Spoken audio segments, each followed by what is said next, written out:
मैं ना अपने मित्र को छिपा करके आया हूँ। बोले कहाँ छिपा करके आए हो? यमराज जी ने पूछा। बोले मैं आपके डर की वजह से मैं अपने मित्र उस तोते को मैं उसे 7 समुद्र पार इस गुफा के सुरंग के भीतर छिपा करके तब आपके पास आया हूँ। सो यमराज जी हंसने लगे। गरुण जी बोले कि क्यों आप हंस रहे हो? बोले अच्छा गरुण जी आपको एक बात बताऊं? बोले क्या? बोले आपको पता है मैं जब उस तोते को मैंने देखा था तो मैं उसको देख करके क्यों हंसा था, आपको पता है? बोले नहीं, आप बताओ। बोले मैं उस तोते को देख करके क्यों हंसा था पता है?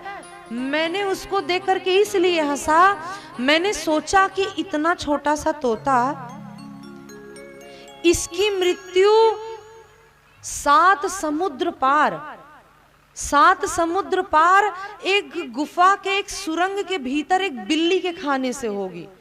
अब मैं उस तोता को देख करके इसलिए हंसा कि इतना छोटा सा तोता 7 समुद्र कैसे पार करेगा, उस गुफा में उस सुरंग में कैसे जाएगा, इसलिए मैं देख करके उसे हंसा था।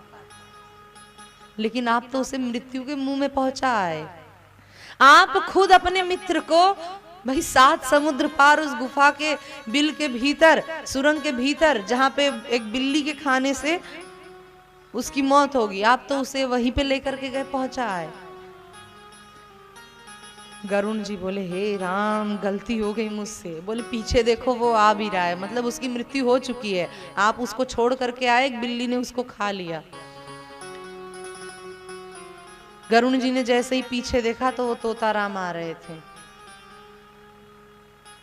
तो देखो मेरा ये जो कथा मैंने सुनाई, ये गरुण पुराण का ये प्रसंग, तो मेरा ये सुनाने का, ये कथा सुनाने का आशय क्या है कि भाई लाख आप चाह लो कि आप प्राण को दबा करके रख लो कि वो ना जाए, लेकिन भाई प्राण चलायमान है।